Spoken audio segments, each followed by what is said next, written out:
Bueno, esto es simplemente para que sepan quién soy. Soy doctor en psicología, soy coordinador general del Centro Privado de Psicoterapias y también de la Diplomatura en Terapia de Pareja, que damos todos los años en sus tres niveles. Eh, Nivel uno, que es toda la formación, digamos, toda la formación en cuanto a los conocimientos que hay que tener.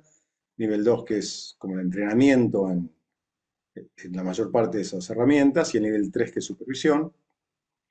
De hace más de 20 años me dedico a la atención de pareja, formación de terapeutas, y me entrené en todos estos modelos y algunos más. Me gusta mucho leer, aprender. Y bueno, y escribí estos libros, Cómo reconstruir una relación y Construyendo respuestas. Solo como repaso sobre qué es una terapia de pareja, eh, y se la puede ver de muchas maneras. Por un lado puede ser una consultoría, donde ayudamos a las personas a ver de una forma diferente su relación. Por otro lado también es una negociación, quiera uno o no, donde ayudamos a las personas a que lleguen a acuerdos de convivencia y a entenderse mejor. También es una cita con un experto que sabe sobre el tema, que sabe sobre temas de la vida en pareja, que sabe sobre lo que se conoce sobre la vida en pareja desde un punto de vista científico. Parecía un médico, ¿no? Que uno va y le pregunta eh, sobre un dolor que tiene y el médico, bueno, es un experto en el tema y si uno tiene un problema gastrointestinal va al gastroenterólogo y si tiene un problema del tobillo va al traumatólogo especialista en tobillo. Bueno, se supone que nosotros como terapeuta de pareja, además de ayudarlos a negociar y a consultar sobre las cosas que les pasan, tenemos que saber sobre la vida en pareja específicamente, ¿no? Más que un terapeuta promedio que eh, sabe de terapia, pero no necesariamente de tema de pareja. Y también es un proceso con un facilitador que los ayuda a procesar sus emociones y lograr una mayor conexión que consigue el vínculo. Muchas parejas eh, que nos ven no están demasiado conectadas, están desconectadas, están confrontadas. Bueno, y la parte emocional también influye obviamente muchísimo en eso. ¿Cuáles son las diferencias entre terapia de pareja y terapia individual? Bueno, no es solamente que hay dos personas en vez de una. Los que hayan visto parejas y hayan visto familias o padres, etcétera, o sea, parejas pero que vienen como padres o a veces incluso pueden estar separados, saben que no es lo mismo. ¿Por qué? Porque esas personas que vienen a una terapia de pareja eh, están o en conflicto o desconectadas o planteándose una separación. Son o una de esas tres cosas, o dos de esas tres cosas, o a veces las tres juntas. Están en conflicto, desconectados y planteándose una separación. Ese sería el peor de los casos, pero bueno, muchas veces tenemos uno solo de esas posibilidades. Eh, entonces es totalmente diferente a tener, mucha gente a veces tiene como ansiedad respecto de ver una familia, por ejemplo, o de ver a los padres de un adolescente. Y no digo que sea fácil ver una familia ni ver a los padres de un adolescente, muchas veces es complicado, por supuesto, pero en muchas ocasiones pasa que los padres de un adolescente o una familia no tienen ese nivel de conflicto, el nivel de conflicto que tiene una pareja. O sea, estadísticamente es mucho menor. No sé, yo el otro día vi los padres de una adolescente complicada, eh, y la verdad que entre ellos dos había básicamente acuerdos. O sea, sus problemas eran con su hija, pero la sesión no fue una sesión en la que hubo tensiones, en las cuales hubo recriminaciones, hubo oposición entre ellos, tenían ideas muy parecidas, angustias muy parecidas, dificultades muy parecidas, cosa que rara vez pasa en una sesión de pareja. Y bueno, y para colmo de males, en una sesión de pareja muchas veces la gente tiene motivaciones distintas. Inclusive hay información o agendas ocultas. A veces unos miembros de la pareja puede estar en una relación con un tercero, o una tercera, de la cual la otra persona no sabe y el terapeuta en principio tampoco. Quizás una de las personas viene con la idea de arreglar las cosas y cree que la otra persona quiere lo mismo, pero resulta que la otra persona se quiere separar y no lo dice. Entonces, en ese sentido, es mucho más complicado ver a una pareja que ver o a un individuo o inclusive eh, a una familia o a los padres de un niño o un adolescente.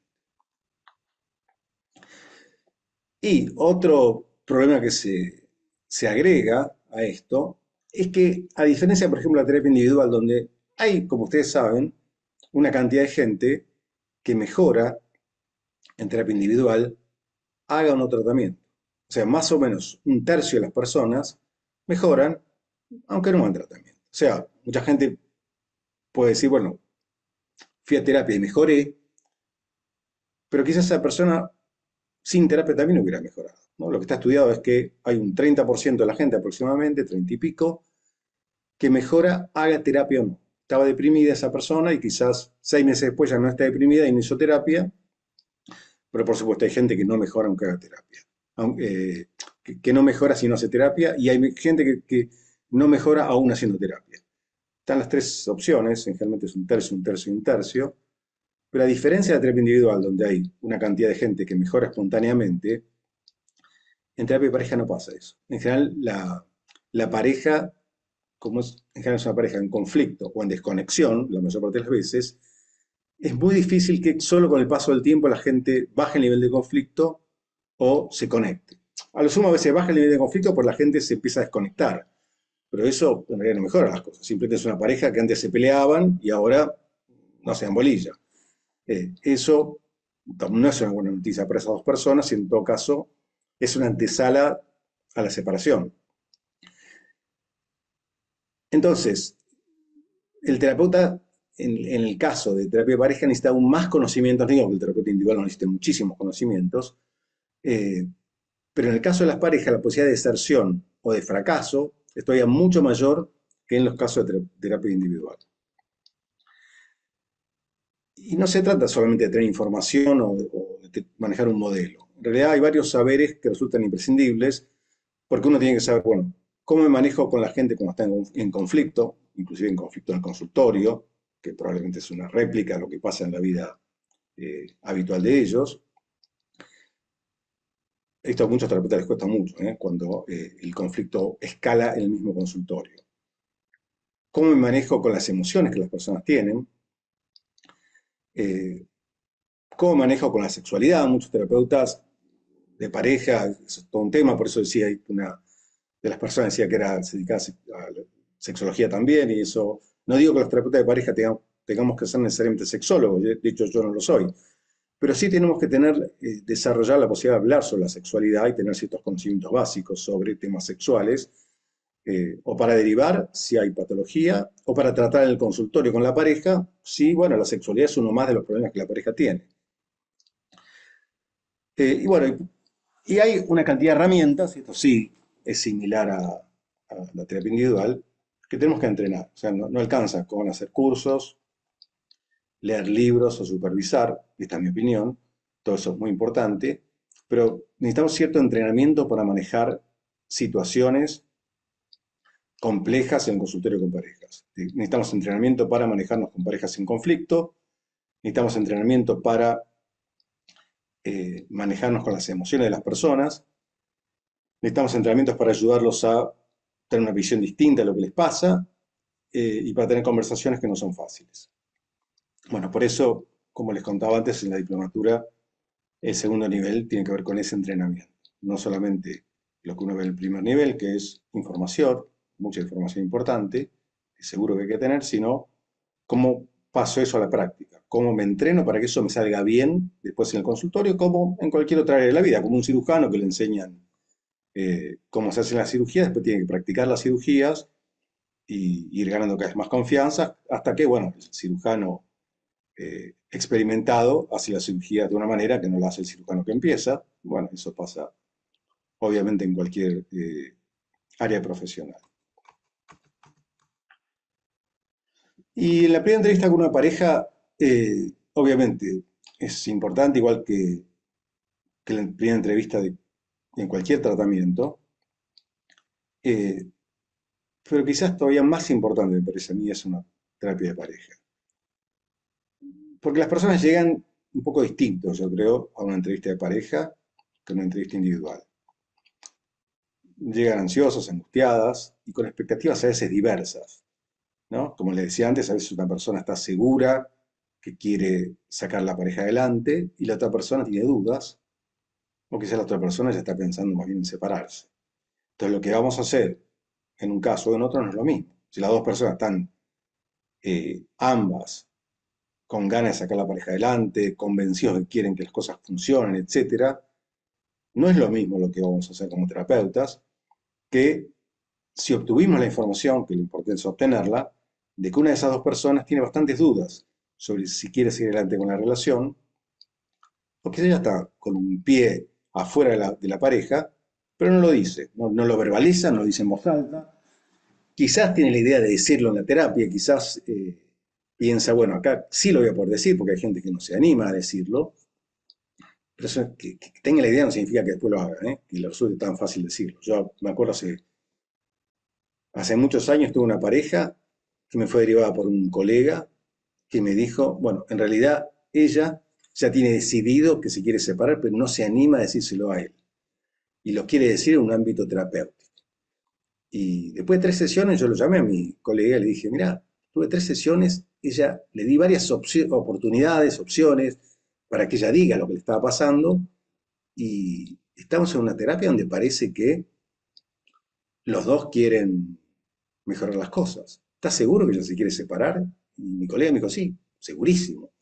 Bueno, entonces obviamente tuve que poner en práctica algunas de las maniobras que hay que poner en práctica cuando una de las dos personas ya en realidad viene a terapia de pareja, pero en realidad se quiere separar. Y a diferencia de otro tipo de sesiones, individuales por ejemplo, el conflicto va a estar acá presente de manera explícita o implícita. O sea, en una sesión individual la persona a veces viene con la idea de, voy a terapia, yo no la estoy pasando bien, pero voy a contarle a alguien lo que me pasa, cómo me siento, eh, cuál es mi malestar, con la idea de que voy a ser escuchado, que voy a recibir ayuda, etcétera. O sea, por más que la persona se sienta angustiada, conflictuada, con problemas de pareja quizás o lo que fuera, el ámbito de la terapia es un ámbito de seguridad, de contención, etcétera. La terapia de pareja es obviamente mucho más difícil, porque tenemos dos personas que llegan en conflicto, con ideas distintas. El conflicto, repito, puede ser explícito o puede ser implícito, es decir, la gente discute, se pelea, o quizás son amables y son civilizados, pero el conflicto está ahí, obviamente. Y a veces inclusive es más difícil cuando el conflicto es implícito y la gente no lo verbaliza. Y nuestra tarea como terapeutas en esos casos es ayudarlos a que justamente lo verbalicen. Eh, y otra razón por la cual la primera entrevista con una pareja es tan importante es que muchas veces la pareja viene sin saber si van a seguir. Viene a probar, viene a tener una entrevista, no saben. Uno lo convenció al otro que vayan a una sesión de pareja y la otra persona vino medio eh, a la fuerza, con lo cual en principio viene con la idea de vengo esta sola vez y después no vengo más porque no me interesa la terapia de pareja, no creo en la terapia, no me gusta, no sé, lo que fuera. Entonces, bueno, tenemos que hacer, obviamente, en general, digo, estoy siempre sacando un promedio, bastante más esfuerzo para que la sesión termine todo lo bien que pueda terminar y que aumenten las posibilidades que haya una segunda sesión. Y después están, no sé, estas parejas que vienen con la idea de, venimos a dar todas las sesiones que sean necesarias para salvar la pareja. Con la idea de que si tienen muchas sesiones, la pareja va a mejorar. Y bueno, la verdad que no es así necesariamente, la mayor parte de veces no es así. Entonces en esa primera sesión tenemos que un poco desmentir ese malentendido, ¿no? Como una forma de lograr que la pareja haga lo que tiene que hacer y no sumar sesiones como si uno fuera, no sé, al gimnasio. Si voy mucho al gimnasio, voy a estar mejor físicamente. Si voy mucho a terapia de pareja, voy a salvar la pareja. Esto, bueno, no digo que las sesiones no ayuden, obviamente, pero lo que más ayuda es lo que la pareja hace entre sesión y sesión. Y eso es lo que ellos van a tener que entender desde el principio. Bueno, ¿y qué queremos lograr en una primera entrevista de pareja? Uno, averiguar si la terapia de pareja es posible. Esto va a ser posible si las dos personas quieren, obviamente, mejorar la relación y si no se cumplen algunas situaciones donde la terapia de pareja debería ser evitada. Por ejemplo, si averiguamos que una de las dos personas tiene una relación paralela, por ejemplo, si hay violencia. tratar de forjar una fuerte alianza con ambos miembros, ayudarlos mediante preguntas o intervenciones a que adquieran una visión más interaccional de su situación, no una cuestión individual, y acordar un problema a trabajar o resolver, ¿no? Eso es lo que vamos a tratar de hacer en una primera entrevista. Y bueno, ¿qué cosas deberíamos evitar en esa primera entrevista? ¿Qué cosas deberíamos todos tratar de evitar durante esa primera entrevista? Una cosa que es importante evitar es no preguntar detalladamente por la vida laboral de las personas. Mucha gente no lo pregunta y para mí es muy importante. Entre otras cosas, pues se sabe que el estrés externo a la relación es un importante factor negativo, que incluso influye en las recaídas cuando la gente mejoró. Eh, Esto lo estudió mucho un suizo que se llamó Bodenman, pero también lo estudiaron otros. Entonces, saber sobre el trabajo de las personas es algo que tenemos que saber, no podemos no preguntar sobre eso. Sería un error no preguntar sobre eso desde la primera sesión. Porque dentro de los estresores externos a la relación, el laboral es muy importante, ya que por un lado abarca una gran parte del tiempo de las personas, sus sesiones de logro individual, autovaloración, todas las dificultades económicas y financieras que influyen muchísimo en el estrés de la pareja. Eh, no sé, hay muchas situaciones en las cuales, por ejemplo, si una persona vive conectada con el celular, vive conectada al trabajo, etcétera, eso tiene un impacto negativo en la pareja y hoy en día se escucha todo el tiempo. Él está todo el tiempo con el celular, salimos a comer juntos, a pasar un buen momento y ya está contestando mensajes del trabajo, etcétera, etcétera. Entonces, ¿en qué consiste ese trabajo? ¿Por qué tiene que estar todo el tiempo conectado con el celular, etcétera? Tenemos que saberlo. Eh, Porque la verdad, el tiempo que la gente pasa en el trabajo, las dificultades que le genera, eh, tiene un rebote directo sobre la relación. Ni hablar la gente que viaja por trabajo, por ejemplo. O sea, una parte importante para que una pareja funcione es que esa pareja pase tiempo junta, que pasen momentos de calidad, donde se conecten, etcétera. Eso, más allá de resolver conflictos, eso es algo que tiene que tener cualquier pareja. Pero si una persona, por ejemplo, viaja, hay gente que viaja por trabajo, no sé, 10 días por mes, promedio, 15 días por mes. Eso tiene un impacto terrible en una relación de pareja, que la gente a veces minimiza, no considera que sea tan importante. Y eso, por ejemplo, yo siempre es uno de los primeros temas que abordo cuando en una pareja me cuentan que una de las dos personas viaja mucho por trabajo y por lo tanto pasa una buena parte del tiempo separados. Eh, y por otra parte, también están las parejas que trabajan juntos. Entonces ahí se superponen dos cuestiones, el tema del trabajo y el tema de la relación de pareja. Uno obviamente influye en el otro, es muy difícil que uno influya en el otro. Y también, si no sabemos eso del principio, vamos a avanzar quizás para un lado cuando toda esta información nos va a servir para avanzar hacia otro lado. La importancia del estrés externo es muy importante, valga la redundancia, porque no sabemos cuánto influye eso en la relación y qué pasa cuando la pareja no está afectada por ese estrés. Yo al menos un diagnóstico que a mí me sirve bastante es preguntarles a las personas cómo están ellos, supongamos una pareja viene en conflicto, no se están llevando bien, están desconectados, tienen muchas discusiones, etcétera, y les pregunto si últimamente se fueron de vacaciones juntos, solos, no con los hijos, no con amigos, solos. ¿Y cómo estuvieron? Y para mí ese realmente es un test bastante importante. Cuando la gente dice, no, nos fuimos una semana, estuvimos 10 puntos, nos llevamos bárbaro, nos reímos, nos sentimos mejor que nunca. Bueno, ese es un test bastante importante, parece bastante simple, pero la pareja que se ha ido sola y te cuentan lo bien que la pasaron, lo bien que estuvieron, etcétera, eh, ese es un diagnóstico respecto de que sin el contexto, sin los estresores, etcétera, ellos pueden tener una muy buena relación. Porque hay parejas que te cuentan que se fueron de vacaciones solos y se la pasaron mal, se pelearon, se aburrieron, etcétera. Bueno, ese es un test para el otro lado. En esta pareja hay que arreglar muchas cosas, digamos. Mientras que la pareja que te cuenta que se fueron una semana y estuvieron 10 puntos, bueno, no digo que no haya que arreglar cosas, pero probablemente es mucho más lo que tiene que ver con el estrés que hay que abordar que lo que tiene que ver con el conflicto intrínseco a la pareja. Parecido al anterior es no preguntar por los hijos, si es que los hay, ¿no? Y los estresores asociados a los hijos. Eh, Porque, bueno, en este caso, cuando son padres los mismos hijos, se superponen dos funciones, ¿no? Y dos ámbitos. Esas dos personas son padres de uno o más hijos y son miembros de esa relación de pareja y lamentablemente influyen el uno sobre el otro. Por ejemplo, si tenemos un hijo con problemas, o sea, ¿cuántos hijos tienen, por ejemplo? Es súper importante. Una pareja, hoy a la mañana vi una pareja con cuatro hijos, el más chico es bastante chico, y la verdad tener cuatro hijos, no sé, los que tengan hijos lo sabrán, no es lo mismo que tener uno o tener dos. Eh, entonces, ¿cuántos hijos tienen? Es recontra importante, pero al menos yo en una primera sesión quiero saber qué edades tienen, en qué proceso de la escolaridad están,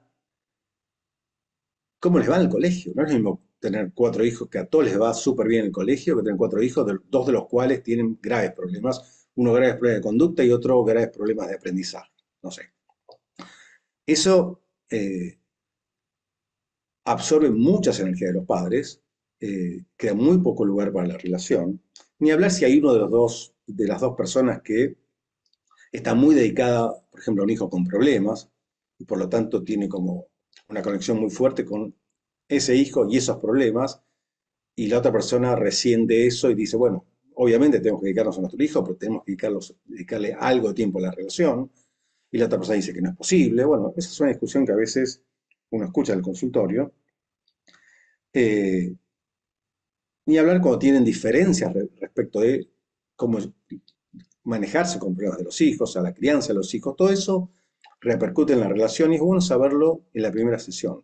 O sea, si uno pregunta por los hijos, porque la verdad es que esto se hace muy rápido, ¿eh? Uno pregunta por qué, bueno, qué edad tienen los chicos, eh, qué grado están, en qué año están, etcétera, cómo le van al colegio, cómo andan, andan bien, ¿sí? Cuando la gente, no, la verdad que nuestros hijos andan todos bien. Cuando la gente me dice eso, la verdad que andan todos bien, la verdad que son chicos divinos, bárbaros, solamente nos dan alegrías. Bueno, cuando la gente dice eso, listo, esto no es un problema, esto no es una expresión importante. No es lo mismo cuando la gente dice, no sé, sí, no, porque Juancito tiene bastantes problemas y yo ahí la verdad en general pregunto más, quiero saber un poco más. Esos problemas, ¿de qué tipo son? ¿Cómo repercuten en la vida familiar? ¿Cómo repercuten en la vida de pareja? ¿Cuándo le tienen que dedicar a Juancito? Etcétera, etcétera. Es información que es de vital importancia, porque lo que pasa con Juancito tiene una repercusión muy importante en el vínculo. Y otro tema recontra importante es el de las familias ensambladas, eh, que agregan un nivel de complejidad mayor. Eh, de hecho, los que no lo saben, les cuento, más o menos la mitad de las parejas se separan, ¿no? Estadísticas mundiales.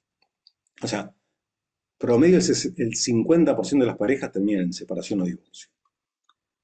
La gente se separa y eventualmente vuelve a formar otra pareja, ¿no? Y ahí viene la familia ensamblada.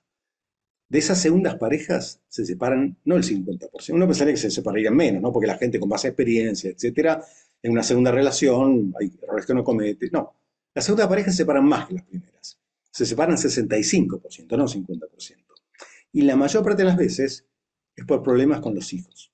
Porque obviamente ensamblan familia, los chicos viven juntos, etcétera, tienen distintas ideas de crianza, desacuerdos respecto de qué hacer con los hijos, etcétera, y eso genera grandes conflictos. Entonces, ese es un conflicto que muchas veces tenemos que abordar directamente en una terapia de pareja, porque quizás tenemos una pareja que al principio de la sesión nos cuentan lo mal que están, etcétera, etcétera, y podemos pensar que ese malestar tiene que ver con un conflicto intrínseco a la pareja, y si avanzamos en la sesión, porque nos enteramos que son una familia ensamblada, etcétera, etcétera, nos enteramos que un porcentaje muy alto de los conflictos comenzaron con desacuerdos respecto de los hijos tuyos, los míos, etcétera, y obviamente después van generando deterioro en el vínculo como rebote de eso que pasa con los hijos. Entonces, esta es información vital en esa primera entrevista. Otro error que muchas veces se puede cometer es no preguntar por anteriores terapias de pareja, si las hubo, por supuesto. Eh, Esto también tenemos que averiguarlo, obviamente, en terapia individual. En ese sentido es muy parecido. Eh, Porque es muy importante saber qué es lo que les fue útil de las terapias anteriores y qué no fue útil, rechazaron, etcétera. Hay gente que les gusta que le den tareas, hay gente que no les gusta, hay gente que les gusta que hablen de sus emociones, hay gente que no tanto. Eh, entonces, esto se enlaza con la pregunta que yo siempre hago y que creo que muchos hacemos, que es, ¿en qué quisieran especialmente que yo los ayude? ¿En qué les gustaría que yo los ayude? Y es más fácil ayudarlos si sabemos qué les sirvió o qué no les sirvió. Si nos dicen, no, la verdad que la terapia interior nos sirvió un montón, que nos ayudó a aprendernos a calmar cuando estábamos escalando una discusión. Ok, ¿y ya no escalan más?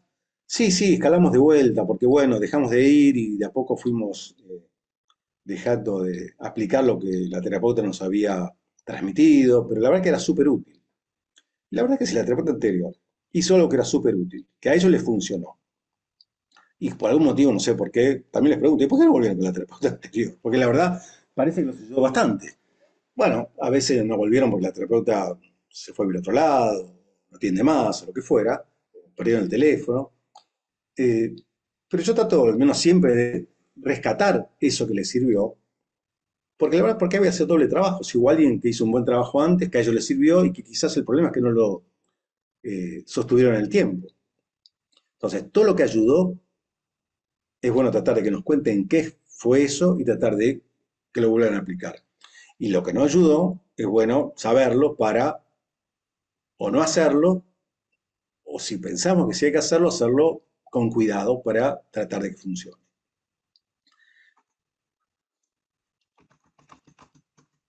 Cuarto error que hay que tratar de evitar, que es aceptar las descripciones individuales que las personas brindan sin comenzar a desarrollar una construcción interaccional. Es decir, las personas cuando estamos en una relación, todos, en general vemos la relación de una manera distinta a la que lo puede ver uno que lo ve de afuera. En general no lo vemos como una dinámica en la que los dos participamos. Por supuesto, todos sabemos que participamos en una relación. Pero tendemos a vernos más como, no digo que la víctima, pero el otro es el que hace cosas que no me hacen bien, que no le hacen bien a la relación. Y bueno, lo que yo hago lo sumo es una respuesta, es una defensa. Es algo que trato de hacer para que, bueno, no me queda otra que responder así. Bueno, casi todas las parejas dan esta descripción. Son muy pocas las parejas que dicen, bueno, en realidad cuando ella se pone así, yo me pongo asá, y en realidad a veces yo me pongo asá directamente y ella se pone así. Y bueno, la verdad que yo soy una parte muy importante de lo que pasa, porque yo me cuesta controlarme o me cuesta no decir cosas hirientes o me cuesta no alejarme. Y hay gente que lo dice, no digo que no, pero es la minoría. O sea, la mayor parte de las personas tienden a hacer una descripción individualista, o sea, el otro hace cosas y eventualmente yo termino también haciendo cosas, pero es más el otro el que hace cosas. Como dice John Gottman, casi todas las personas, dice Gottman, vienen al consultorio a una terapia de pareja con la idea de, con este mensaje subliminal. Bueno, la verdad es, si usted logra cambiar a mi pareja y todos sus problemas, las cosas van a andar bien. Yo le digo que no tengo mis cosas, pero bueno, mis cosas tienen su encanto después de todo. Pero mi pareja, la verdad que si usted consigue cambiarla a él o a ella, todo va a andar bien. O sea, la verdad que las personas funcionamos así. Tendemos a ver mucho menos nuestras propias eh, dificultades y ver mucho más las del otro. Y la verdad, no es tarea del terapeuta de pareja ver las dificultades de uno o del otro, sino ver la dinámica que entre ambos se genera. Porque aún gente que tiene ciertas dificultades con una pareja, quizás con otra pareja, esas dificultades no generan esa misma dinámica. Todo lo que nos importa es la dinámica que entre ellos generan y que ellos también vean que hay una dinámica. Eh, Quizás en una relación, eh, alguien, por ejemplo, ella puede decir, no, porque él, de pronto empezamos a discutir y se aleja y no me quiere hablar más y yo me siento sola y a él no le importa nada. Entonces, obviamente uno no puede dejar pasar eso. Pero ella siente como vos no te importa nada. En ese momento te pasa eso, no te importa nada. No, ¿cómo no me va a importar? Pasa que en ese momento me siento muy agobiado por cómo ella se pone y siento que yo voy a responder mal. Entonces, no sé, en un momento me callo y trato de salir de la situación para ver si las cosas se pueden calmar. Ah, ok, entonces vos lo hacés como una forma de tratar de que las cosas se calmen, a ver si ustedes logran estar mejor una vez que se calmaron. Sí, obvio, obvio que lo hago así, por eso. Eh, ¿Vos sabías que lo hacía por eso? Y casi siempre la respuesta es, no, la verdad que no, a mí no me parece que lo haga por eso. Bueno, no sé, él está diciendo que sí, pero bueno, veamos, sigamos charlándolo. Eh, pero él lo que dice es que vos, en general, eh, lo seguís y te enojás y gritás, es lo que te pasa. No, no, yo me angustio porque él se va y entonces le empiezo a decir que venga, que quiero hablar y ahí levantás la voz. Bueno, sí, la levanto porque estoy angustiada, porque quiero que él me escuche. Y vos la sentís como eso, que ella quiere que vos la escuches, que ella quiere que se conecten. No, no, yo siento que grita y que se saca y que nos vamos a ir a cualquier parte, que todo se va a salir de control. Ok, pero fíjate que ella lo que dice es que está tratando de acercarse a vos y trata de ver si logran entenderse y conectarse. Entonces, que traten de ver que él se aleja porque eh, ella se desborda, porque en realidad lo que ella quiere es conectarse. Y que traten de ver que él se aleja porque quiere calmar las cosas y que ella siente en realidad que a él no le importa nada. Ahí tenemos una dinámica, por ejemplo, que es la típica dinámica, por supuesto, de un porcentaje muy alto de las parejas, pero que generalmente cuando uno está dentro de la relación no suele tenerlo tan claro, no lo suele ver, y una de nuestras funciones es ayudar a que lo puedan ver. Porque si no, las personas lo que van a buscar en las sesiones es validación por parte del terapeuta. Y obviamente que digamos, fulanito tiene razón, menganita tiene razón, obviamente de cosas que nunca vamos a hacer. Entonces, en general, esto es bueno evitarlo desde la primera sesión. Es bueno desde la primera sesión hacer preguntas, hacer observaciones que aunque parezcan redundantes, aunque parezcan evidentes para uno que está afuera, no es para la gente que está adentro. Es importante ir dejando la idea de que esto es una dinámica que ellos dos generan. No es algo que hace uno y que el otro es el receptor pasivo de eso, ni viceversa. Si fuera así, si hay uno que hace cosas y la otra persona es receptor pasivo, y estamos en un problema. Porque tenemos una persona que, por ejemplo, es violenta, y es violenta en general. Entonces, en ese caso, bueno, esto lo conté en otra charla, pero bueno, probablemente tenemos que derivar a esa persona a un tratamiento individual, pues una persona que no que tiene problemas de control de sus impulsos, de control de su violencia, por ejemplo, o una persona que tiene consumo de drogas y tiene adicción a sustancias y cuando está eh, consumiendo tiene reacciones también agresivas, etcétera, etcétera, bueno, esa persona tiene un problema. Y quizás la otra persona, bueno, sí, es un receptor pasivo en ese caso, en parte sí, en gran parte sí, y bueno, en esos casos es diferente. Pero cuando tenemos una relación donde no hay nada en particular, ningún diagnóstico grave que tengamos que hacer que sea tratado, o que quizás ya está siendo tratado. Eh, Inclusive, para ciertos diagnósticos, otro tipo de diagnósticos, por ejemplo, no sé, para la depresión, la terapia de pareja es un tratamiento muy apropiado. O sea, se sabe que la depresión en uno de los miembros de la pareja, en particular en las mujeres, por las investigaciones que se han hecho, ¿no? En la medida que la pareja mejora, los síntomas depresivos también mejoran. No es que si una mujer está deprimida, lo único que tiene que hacer es terapia de pareja. ¿eh? Simplemente que la terapia de pareja se sabe que tiene un efecto positivo en los síntomas depresivos de la mujer. De los hombres, en promedio menos, muchos hombres también, pero en particular lo que se investigó es que tienen especial beneficio en las mujeres. Un tema muy importante es no pedir ejemplos concretos de lo que las personas relatan. O sea, las personas pueden decir frases vacías como tenemos problemas de comunicación, él nunca me entiende, ella siempre se queja por todo, pero ninguna de estas cosas deberían darse por sobreentendidas. Necesitamos ejemplos. Yo pido siempre ejemplos y desde la primera sesión deberíamos irnos con una idea muy clara de por qué la gente discute. Y muchas veces vamos a encontrar, inclusive en esos ejemplos, excepciones, ¿no? Por ejemplo, en un momento van a contar, sí, bueno, el otro día tuvimos una pelea y en un momento lo que estuvo bueno es que yo le pedí un abrazo. ¿Y qué pasó cuando le pediste un abrazo? No, él ahí me lo dio. Ajá, ¿y qué pasó cuando te di el abrazo? ¿Cómo te sentiste ahí? No, esa vez me hizo mucho mejor. Eh, ¿Y vos por qué decidiste darle el abrazo? No, porque la vi mal y me pidió el abrazo y la verdad que me generó mucho amor, entonces decidí abrazarla. ¿Cómo se sintieron después del abrazo? No, ese día estuvimos muy bien. Ah, o sea que ustedes tienen problemas de comunicación, pero a veces logran comunicarse. O sea, entonces, problemas de comunicación como algo general, bueno, empieza a ser algo que pasa a veces sí, a veces no. Eh, por eso es tan importante pedir siempre ejemplos. Tenemos que conversar al consultorio situaciones reales y en general analizarlas en detalle. Cuando pasó tal cosa, quiso el otro, cuando pasó tal otro, quiso aquel. Queremos entender cómo ellos van desarrollando su dinámica, cómo eventualmente se producen las escaladas, eh, y no podemos quedarnos con lo que ellos nos dicen, porque bueno, lo que uno dice de su propia relación en general es una idea que ya tiene formada, casi siempre negativa, que eh, no va a servir demasiado. Y por otra parte, en la medida que vamos viendo esos ejemplos, después que vimos dos o tres ejemplos, yo a veces les termino diciendo, bueno, pero lo que pasa con la sexualidad realmente es lo mismo que que pasó el otro día cuando estaban discutiendo por el lavarropas. Es la misma dinámica, simplemente en temas distintos. Y cuando la gente lo reconoce, eso hace que sientan que suben un escalón porque tienen una mayor comprensión de lo que les está pasando.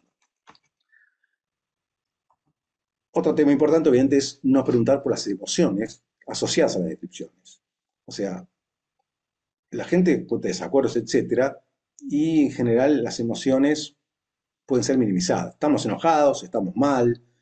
eh, Uno es el que tiene que poder ahondar sobre esos aspectos emocionales. Uno es el que tiene que preguntarle sobre, perdón, pero en ese momento estabas enojada solamente cuando él se fue, cuando él te dejó ahí sola. Bueno, enojada, estaba mal. ¿Mal cómo? ¿Qué es lo que sentía? Sí, me sentía sola. ¿Y te sentías sola? ¿Qué significa que sentías? ¿Qué sentimiento lo acompañaba? Esto es mucho terapia focalizada en las emociones que al menos yo lo trato de aplicar en forma, si quieren, heterodoxa. Y de hecho en la diplomatura explico cómo aplicar sus herramientas, que son súper útiles, eh, de una manera que contribuya a una terapia más integrativa.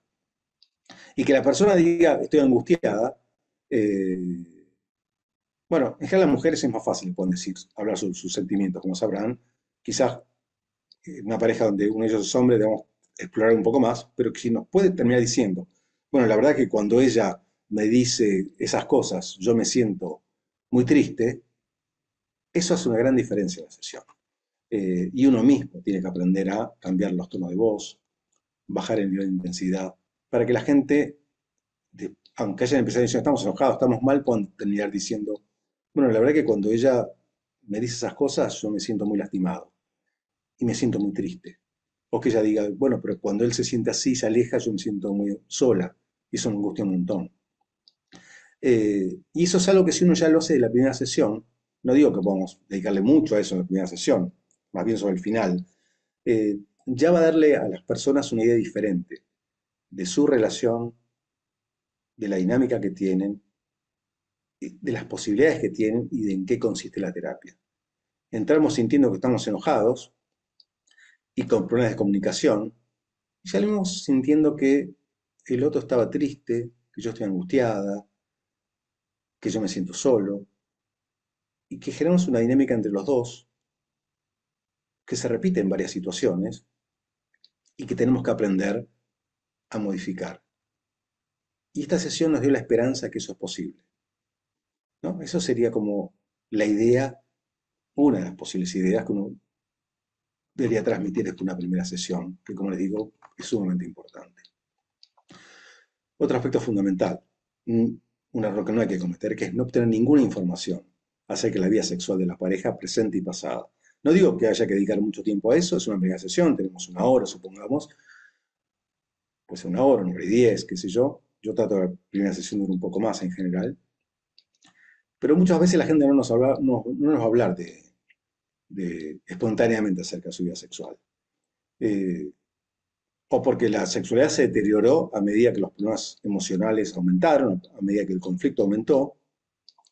O quizás a veces pasa, que la sexualidad es un área como preservada, que la pareja anda mal, pero sexualmente siguen bien. Existen esos casos. Son la minoría, pero existen. En cualquiera de los dos casos es bueno averiguar en qué está esa pareja. No es bueno enterarse que la pareja no tiene sexo hace 3 años en la quinta sesión. Eso es bueno enterarse en la primera sesión. Y la única forma de enterarse es hablar, si ellos no lo dicen, porque hay gente que lo dice, hay gente que no lo dice, ¿eh? Sea por pudor, por vergüenza. A veces creen que no son importantes, creen que el terapeuta de pareja trata las emociones, los sentimientos, y el tema sexual es un tema que se va a arreglar por default, que puede ser. En muchos casos es así, la medida que la pareja mejora, la sexualidad mejora, pero no siempre sucede. Y aunque suceda así, es bueno saber si esa pareja tiene una sexualidad, aunque estén en conflicto, más o menos habitual, que si tiene una sexualidad esporádica, muy espaciada, o si no tienen vida sexual, a veces hace mucho tiempo. Entonces es algo que tenemos que saber. Yo en realidad lo que generalmente hago, si no me hablan de su sexualidad, es preguntarles esto. Y todas estas dificultades, ¿también se han visto reflejadas en su vida sexual? Pues esa pregunta, si no hablan de su vida sexual hasta los 40 minutos de la sesión, más o menos, ¿no? Se los termino preguntando. Eh, y si alguna vez no se los pregunto, me quedo pensando, no tuve tiempo para preguntarles esto y la verdad, debería preguntárselos al principio de la próxima sesión. Porque a veces la gente va a decir, sí, la verdad que estamos mucho peor, la verdad que nuestra sexualidad se deterioró, no es tan lindo como antes, etcétera, o tenemos poca frecuencia, o, bueno, como los casos que les decía, a veces la gente dice que la sexualidad no se vio afectada, lo cual, repito, es una excepción. Algo súper importante que se puede llegar a pasar a muchos terapeutas, y yo trato que nunca se me pase, es preguntar por los aspectos positivos del vínculo. O sea, si no parece que es una pareja donde todo mal, donde todo es un desastre, y las personas en ese momento realmente creen que todo es un desastre. Las personas a veces nos olvidamos de que hay cosas buenas en nuestro vínculo cuando estamos muy mal. Y a veces solamente con preguntar sobre eso, logramos que las personas empiecen a reconectar con, bueno, ¿qué es lo que quieren conseguir? O sea, si quieren mejorar las cosas es porque quieren volver a estar como antes. ¿Cómo estaban antes? Obviamente no es lo mismo una pareja que está mal hace 6 meses, un año, que una pareja que está mal hace 15 años. Pero sea como sea, es importante saber cómo estaban cuando estaban bien, o hoy mismo, cuáles son los momentos buenos que ellos tienen. Eh, Porque si nos comentan momentos positivos, espontáneamente hay que lograr tener reflejos para preguntar sobre eso y que nos cuenten un poco sobre en qué consisten esos momentos positivos. Y si no, tenemos que preguntarles cómo son los buenos momentos entre ellos o qué cosas los unen. En algún momento de la sesión, quizás más sobre el final de la sesión, si no nos hablaron sobre eso, yo trato de intercalarlo muchas veces, ¿no? O sea, estas discusiones ustedes me cuentan que tienen. Me dicen que tienen una discusión fuerte casi todas las semanas. El resto de la semana, en general, ¿cómo están? Y a veces van a decir, bueno, no, el resto de la semana estamos, ni mal ni bien. O sea que no hay momentos buenos entre ustedes durante el resto del tiempo cuando no discuten. Bueno, algunos momentos buenos sí, a veces sí. Es mejor si uno lo dice, si no queda otra, obviamente lo diremos al final, lo preguntaremos al final, pero sí, como parte de la conversación.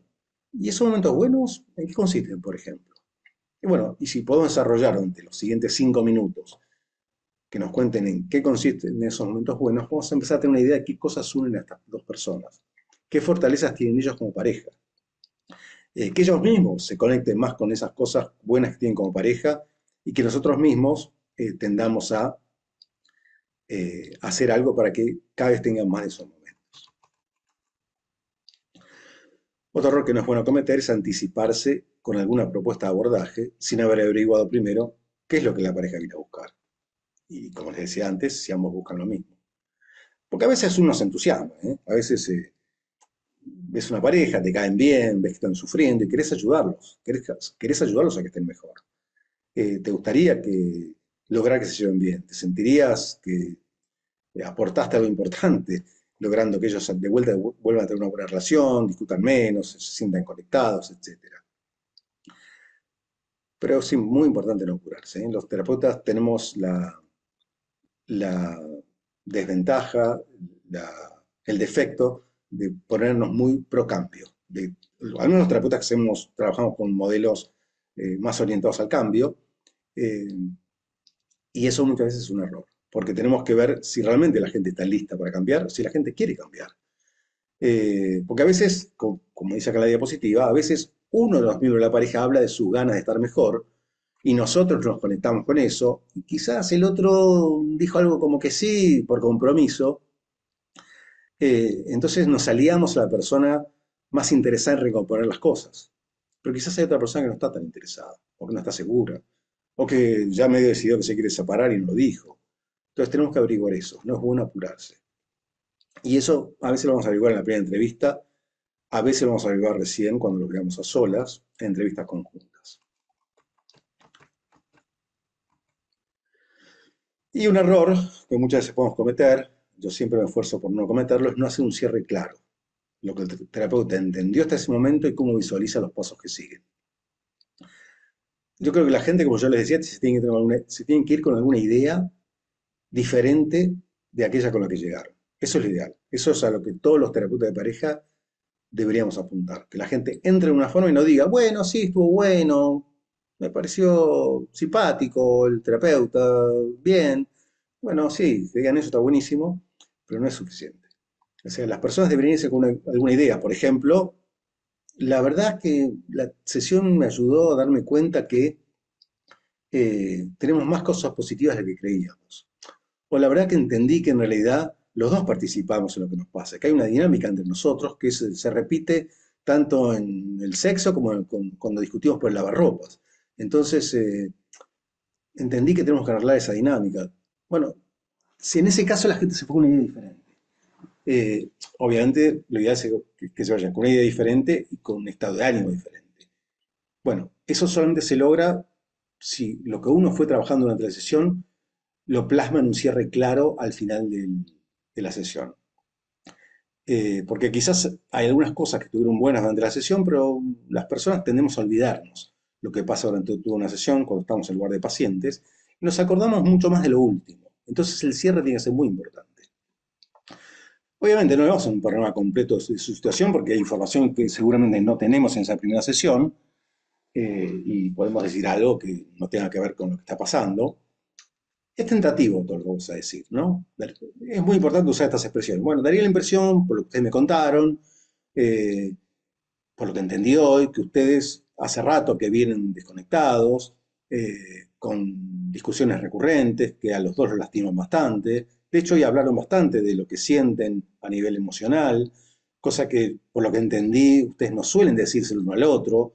Vos pudiste decir que te sentís muy angustiada cuando él se aleja y que te hace sentir muy sola, cosa que entendí que vos en general no escuchás de parte de ella en el día a día.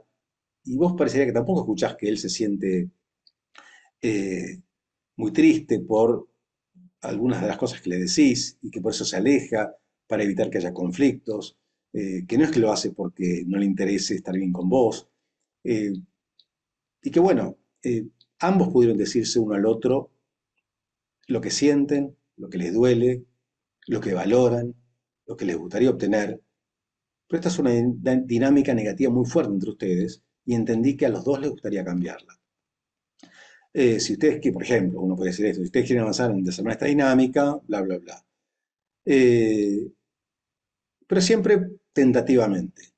Siempre debe ser hecho de una forma de, por lo que yo entendí, y darles la oportunidad que ellos corrijan algo de lo que uno dijo. No sé si es así lo que está pasando o hay algo que me perdí. Entonces, con esas muletillas, con esas frases, es más fácil que uno pueda dar un cierre claro, un cierre diferente, pero no necesariamente estoy diciendo esta es la verdad, porque ya ve que no sé si es la verdad. Estoy tratando de averiguarla junto con ellos. Entonces, para repasar los errores que hay que evitar, no preguntar detalladamente por la vida laboral, lo mismo por los hijos y los estresores, por anteriores terapia de pareja. No hace, un error sería aceptar esas descripciones individuales y no tratar de ver la dinámica, no pedir ejemplos, no preguntar por las emociones asociadas, no obtener información acerca de la vida sexual, no preguntar por los aspectos positivos, anticiparse con alguna propuesta de abordaje y no hacer un cierre final.